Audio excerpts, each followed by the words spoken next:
आपने शेर आया वाली कहानी सुनी है? मतलब बचपन में शायद सुनी हो, बिकॉज इंडिया में काफी फेमस है वो कि एक बच्चा होता है गांव में, वो अक्सर झूठ बोलता है और प्रैंक करता रहता है और बकरियों को चराने ले जाता है और हल्ला कर देता है कि भाई शेर आया बचाओ, मेरी बकरियों को खा रहा है। गांव वाले आते हैं भीड़ में, भाई बचाने आते हैं, देखते हैं कोई शेर ही नहीं है। बट देन एक दिन ऐसा आता है जब वो एक्चुअली में शेर का आमना सामना हो जाता है बकरियों के साथ और फिर वो चिल्लाना शुरू करता है। उस दिन कोई बचाने नहीं आता, सब कहते हैं कि यार ये हर बार की तरह झूठ बोल रहा होगा, कोई शेर नहीं आया होगा। लेकिन एक्चुअली में शेर आता है, बकरियों को खाता है और चला जाता है। मेरे साथ कल शेर आया हो गया। मतलब कल जब 1 अप्रैल था और उस टाइम पर बहुत सारी कहानियां आ रही थी कि भाई West Indies tour, Australia tour, XYZ, India को लेकर के बहुत सारी खबरें और MS धोनी को लेकर के, और सारी कहानी दुनिया भर से आ रही थी। और मैं धीरे धीरे सबको साइड, मतलब पहले तो मैंने भी सीरियस लिया, फिर याद आया 1 अप्रैल है, फिर हम साइडलाइन करते गए और उस सब साइडलाइन करने के चक्कर में एक कहानी जो सच्ची थी वो भी साइडलाइन हो गई। और वो ये कि स्टुअर्ट लॉ जो है वो अभी ज्वाइन नहीं कर रहे। कल कमेंट्स में कुछ लोगों ने मुझे बताया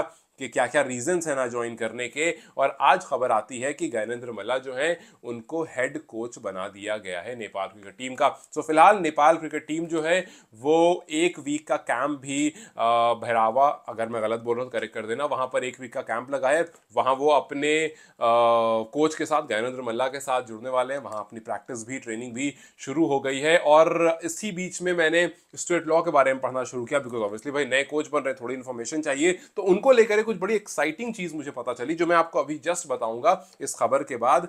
और ज्ञानेंद्र मल्ला को लेकर ही पता चला, ज्ञानेंद्र मल्ला को लेकर के ये पता चला कि अब ODI कोच की अगर आप लिस्ट में देखोगे तो मल्ला इज द यंगेस्ट वन किसी भी ODI टीम को कोच करने वाले।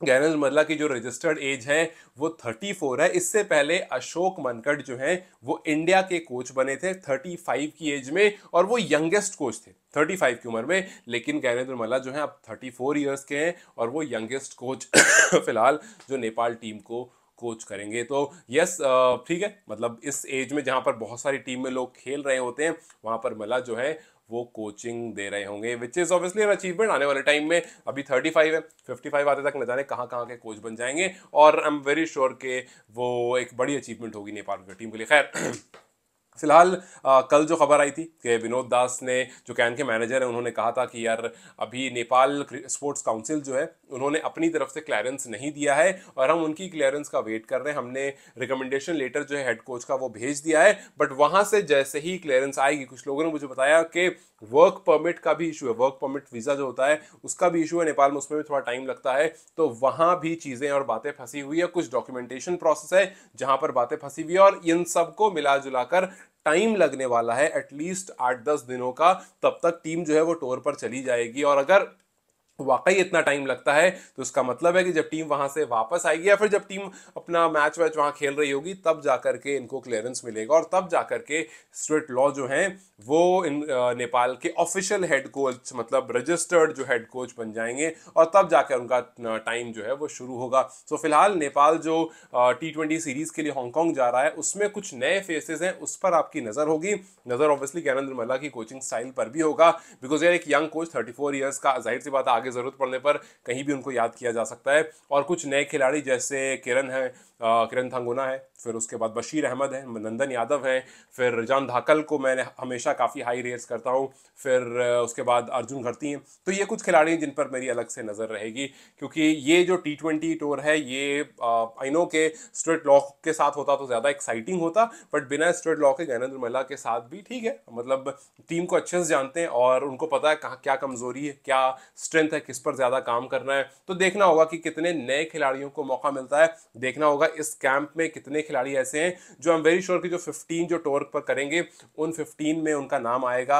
अगर 15 के लिए ही बात होगी, कभी 16 भी होता है, कभी 15 भी होता है, बट होपिंग के 15 लोग जो फाइनलाइज होंगे इस कैंप के बाद, जो एक्चुअली में टूर करेंगे, उनमें से कुछ यंगस्टर्स भी आई होप कि उसमें हो। सो हमारे पास जो डेट्स हैं वो 9th है जब कतर और नेपाल का आमना सामना होगा, 10th है जब कुवैत और नेपाल का आमना सामना होगा, 12th को हांगकांग और नेपाल का आमना सामना होगा, और फिर 13th को जो है वो फाइनल होगा और फिर थर्ड प्लेस मैच होगा। तो ये तो कहानी अब ज्ञानेंद्र मल्ला के साथ जुड़ी है और इस टीम के साथ जुड़ी है कि भाई कैसा हमें आउटकम मिलता है। कल हमारा जो अंडर-19 टीम है उन पर भी नजर होगी, उनके मैचेस होंगे। लेकिन जैसा मैंने आपको शुरू में बताया कि यार स्टुअर्ट लॉ को लेकर के मैंने कुछ पढ़ना उड़ना शुरू किया कि देखें भाई नए नए कोच बन रहे हैं, तो उनको लेकर के एक कहानी तो आपको पता होगी कि भैया उनको यूएस के जब वो कोच बने थे वहां से सैक डाउन कर दिया गया था बिकॉज उन पर कुछ एक्यूजेशंस लगे थे। यहीं से मेरा थोड़ा इंटरेस्ट जागा कि यार ये कहानी तो मैंने सुनी थी कि ठीक है भैया एक्यूजेशंस लगे थे कि डिस्क्रिमिनेशन कर रहे हैं। और एक और इंटरेस्टिंग बात क्या थी कि वो इंडियन प्लेयर्स को लेकर के उनको फेवरेटिज्म का उन पर आरोप लगा था कि यूएस में जो इंडियन प्लेयर्स हैं उन पर ये ज्यादा फेवर करते थे, उन पर ज्यादा इनको जैसे मोनांग पटेल हो गए या और कुछ प्लेयर्स हैं उनके ऊपर थोड़ा ज्यादा सपोर्ट इनका रहता था। अब इस बात में कितनी सच्चाई है कितनी गलत है आई डोंट नो, बट ये बात जो सच भाई जो सच है वो सच सामने रखना चाहिए। जो मुझे पता चला है वो यही कि भाई इनको फेवरेटिज्म का इनके ऊपर आरोप था और यूएस में जो इंडियन प्लेयर है उन पर थोड़ा सा ज्यादा इनका दिल जो है वो दिल दरिया हो जाता था।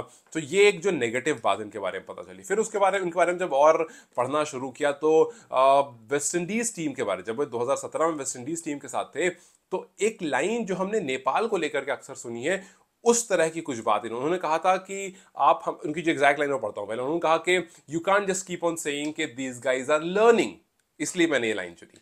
उन्होंने कहा कि you can't just keep on saying कि these guys are learning, you have got to learn but you have to develop.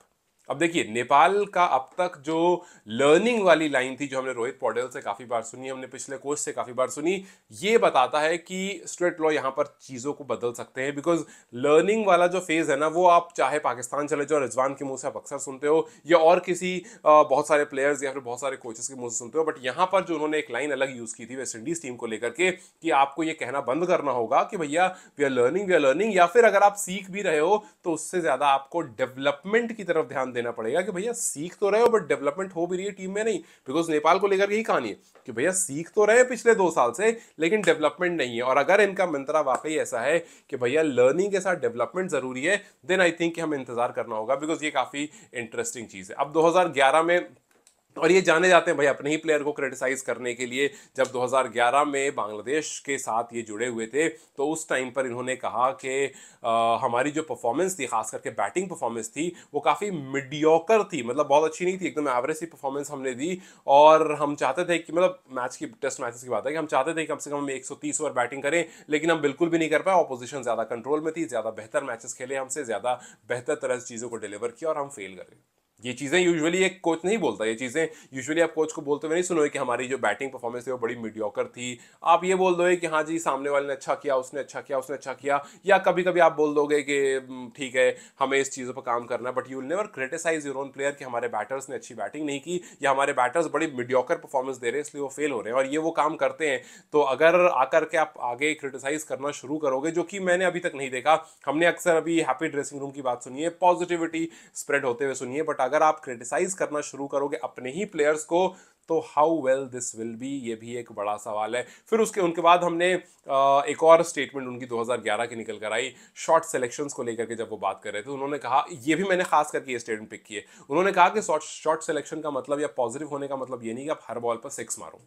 आप समझ रहे हो मैं इस बात को क्यों चूज कर रहा हूं। उन्होंने कहा इसका मतलब ये नहीं कि आप हर बॉल पर 6 मारो, it's about making the right choice कि आप कौन सी बॉल को कहां खेलते हो, हर डिलीवरीज को कैसे आप उस पर रन निकालते हो और कितनी ज्यादा से ज्यादा बॉलें आप वहां पर जाकर के खेल सकते हो और रन स्कोर कर सकते हो। ये लाइन मैंने इसलिए चुनी बिकॉज नेपाल क्रिकेट टीम को जाना जाता है कि भाई इधर सिक्सेस और डॉट बॉल्स, और बहुत बार हमने सुन लिया इस बारे में। और अगर आपकी ये स्टेटमेंट है, देखो पहली लर्निंग वाली स्टेटमेंट इन्होंने क्रॉस की, दूसरी इन्होंने अपने ही टीममेट्स को क्रिटिसाइज करने वाले स्टेटमेंट दी, इसलिए मैंने उसको यहां चूज किया। तीसरी स्टेटमेंट जो इनकी थी कि आप हर बॉल पर 6 मारो, ये आपकी पॉजिटिविटी नहीं, ये पॉजिटिव इंटेंट नहीं है। You have to stay there, आप कितनी देर खड़े रहते हो और उतनी देर में आप कितने रन बनाते हो ये आपको डिफाइन करता है। सो अगर वाकई स्ट्रेट लॉ इस मेंटालिटी के है तो नेपाल ने बिल्कुल सही इंसान चुना है। अगर वो इस मेंटालिटी को आकर के इस टीम में डाल देते हैं तो फिर बहुत कुछ बदल जाएगा, चाहे वो वेस्ट इंडीज की टीम हो चाहे वो बांग्लादेश की टीम हो। मैं एक वीडियो अलग से बनाऊंगा इनको पूरा डिस्क्राइब करते हुए, बिकॉज मैं पढ़ रहा था और काफी इंटरेस्टिंग चीजें थी इनको लेकर के, और मैंने सोचा था कि आप लोग से बात करेंगे लेकिन मैं पहले शेर आया वाली कहानी में फंस गया। तो मैंने कहा कि यार पहले ज्ञानेंद्र मला इज़ मोर इम्पॉर्टेंट, बिकॉज अभी टीम के साथ जुड़े हैं और आगे आने वाले टाइम में टीम के साथ ही ट्रैवल करेंगे और टीम के साथ रहेंगे। तो आई एम होपिंग कि बिकॉज ये जानते हैं टीम को, एक यंग प्लेयर है, टीम को जानते हैं, एक यंग कोच है, ऑब्वियसली प्लेयर ही है, तो एक यंग कोच है, और वी आर होपिंग कि इनके आने से थोड़ा सा टीम में जो खामियां हैं वो उसमें सुधार आएगा और चीज़ें बदलेंगी। लेकिन साथ साथ स्ट्रीट लॉ को लेकर के एक डिटेल्ड वीडियो बनाऊंगा जिसमें उनकी कुछ ज़बरदस्त टाइम पर ज़बरदस्त बातें और उसकी ज़बरदस्त, उससे ज़बरदस्त लिंक्ड अचीवमेंट जो है उसके बारे में भी बात करेंगे। Till then you guys take care, I will see you very soon.